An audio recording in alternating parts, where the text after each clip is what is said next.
After buying and selling over 600 lots, I've seen new landowners lose tens of thousands and end up stuck with useless land. Nightmares that one phone call could have prevented. So in this video, I'll reveal hidden land buying pitfalls that turn your dream property into a disaster and how to make sure it never happens to you. Now, the first pitfall can start small but end with a massive financial blow. Say you buy the land wide open, perfect for your dream home. You build, move in, proud and certain you made the right choice. But months later, the signs appear. A hairline crack along one wall, then another. Doors that used to swing smooth now scrape and jam. And then one morning, you see it. A jagged fracture ripping through your foundation, the floor sagging, the walls starting to separate, and you realize the home you poured your life savings into is literally tearing itself apart beneath your feet. So what happened? Well, your land may be sitting over abandoned coal mines. In parts of states like Ohio, Pennsylvania, and West Virginia, there are old tunnels dug in the 1800s, poorly mapped, incomplete, and long forgotten. When those tunnels collapse, the ground above shifts, homes crack open, and suddenly your property value plummets. Or worse, your house becomes unlivable. But here's the kicker. Old mines don't always show up in a title search. And in many areas, mine subsidence insurance isn't required, even though the risk is very real. And worst of all, you might not even know the mines are there until your couch starts sliding every time someone sits down. So how do you avoid it? Well,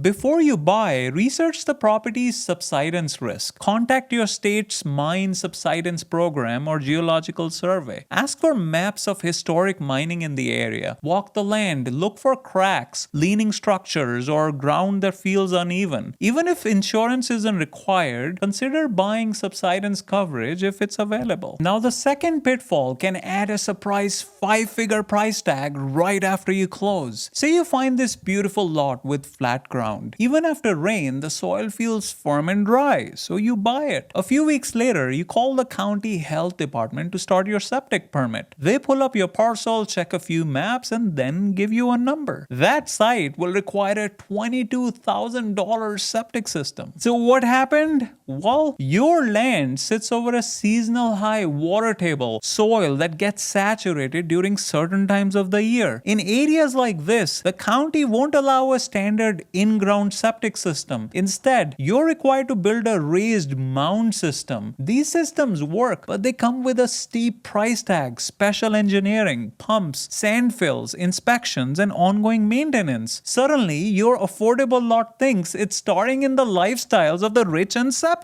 So how do you avoid it? Well, before you buy, ask the county health department, is this parcel in an area with seasonal high water tables? What type of septic systems are approved here? Are there known soil or drainage issues in this zone? If there's any doubt, hire a soil scientist or septic designer to evaluate the lot before you close. Now, the third pitfall can give you a false sense of security and a real mess to clean up. You hire a surveyor. He walks the land, driving stakes and pointing out the corners as he goes. It feels official, so you close on the property. A few weeks later, you start planning your build. You call the county to ask about easements and access. They ask for your details from your survey. You send over the map, and that's when the bad news starts rolling in. So what happened? Well, you paid for a basic survey. It set corners and showed encroachments, nothing more. No easements, no recorded access. The county's verdict? You cannot build because your lot doesn't have documented legal access. Now you're facing extra costs, ordering another survey that actually shows the information you need, maybe even fighting for legal access. Why? Because owning land without legal access is like having a Netflix account with no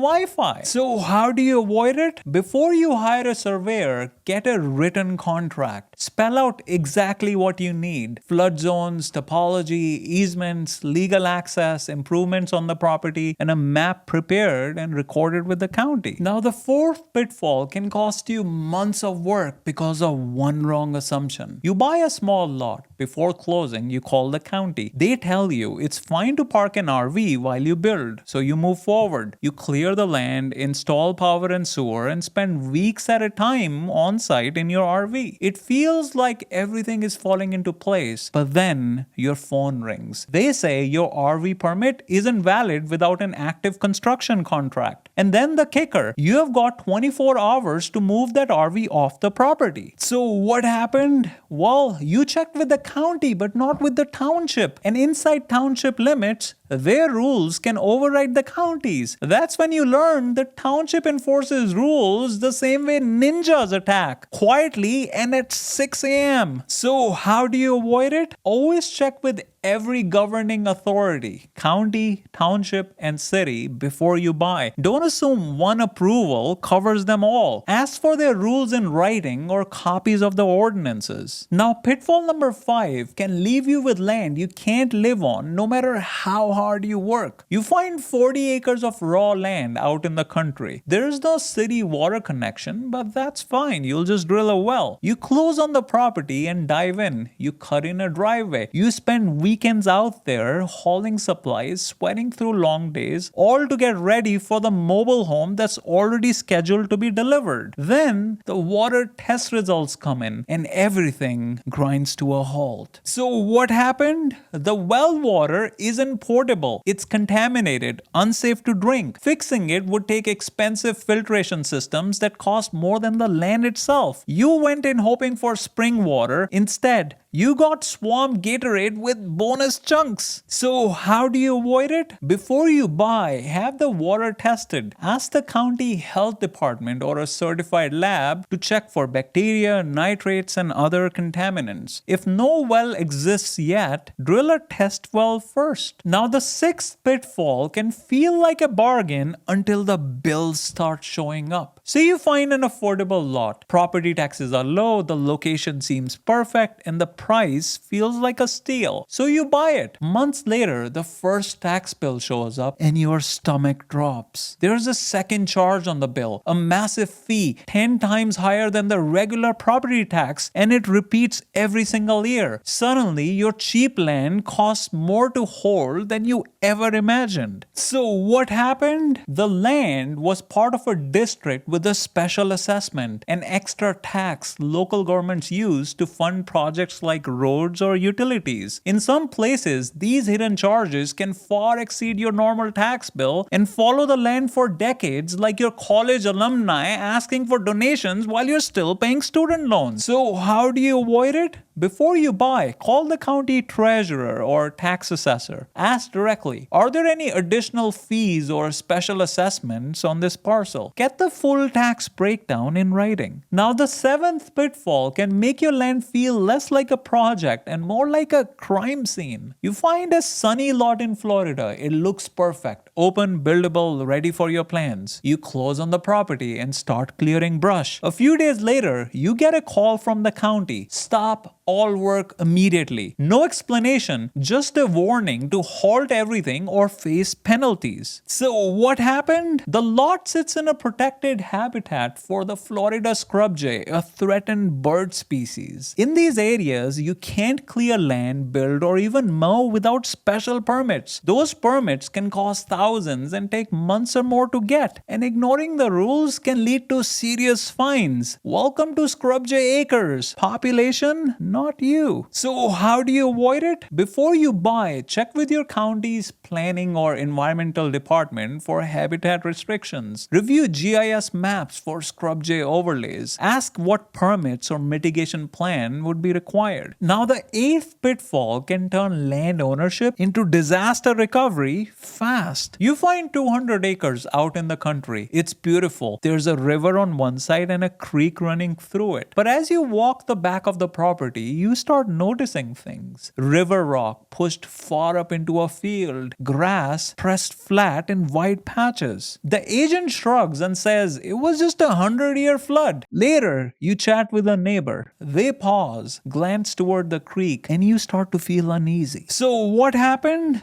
Well, a so-called 100-year flood doesn't mean once in a century. It means there's a 1% chance of flooding every single year. It can happen 2 years in a row or even more often. Flood maps don't always show it, and sellers often downplay the risk. So now your build plans include stilts and swimming lessons. So how do you avoid it? Walk every inch of the property and look for debris lines, flattened grass, or other signs of high water. Don't rely on a flood map alone. Check with the county and ask neighbors how often the land floods. Now, pitfall number 9 can turn your quiet parcel into a zoning code horror story. Say you find a quiet lot right on the edge of town. It feels perfect. Low taxes, fewer rules, but still close to everything. You close on the property and start planning. Months later, a letter shows up from the city. Your land is now inside town limits. Along with it come new zoning restrictions, higher taxes, mandatory hookups to city utilities, and rules you never planned for. The quiet, affordable lot you bought suddenly feels like it belongs to someone else's playbook. So what happened? The town expanded its boundaries, annexed your land because it sat on the border. Annexation lets towns pull nearby unincorporated areas into city limits, often to grow their tax base or control future development. When that happens, your property is now subject to city codes, fees, and regulations, even if you bought it under county rules. 1 minute,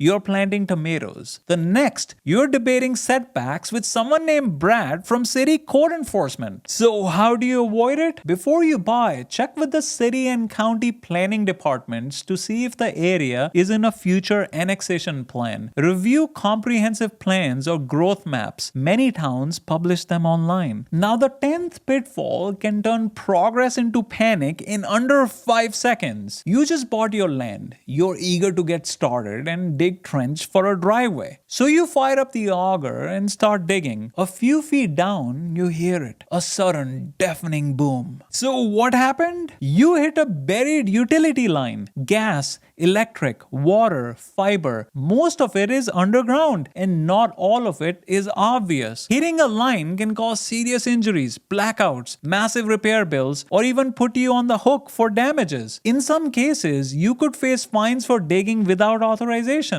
So the good news is you found something. The bad news is everything else. So how do you avoid it? Call 811 before you dig. It's a free service that contacts all utility companies in your area. Wait for the utilities to come out and mark where lines run through your property. Only start digging once you know exactly where it's safe. But here's the thing. Some of the biggest land mistakes start with deals that look too good to be true. So watch this video next, where I show you how to make sure your next deal doesn't come with 5-figure surprises.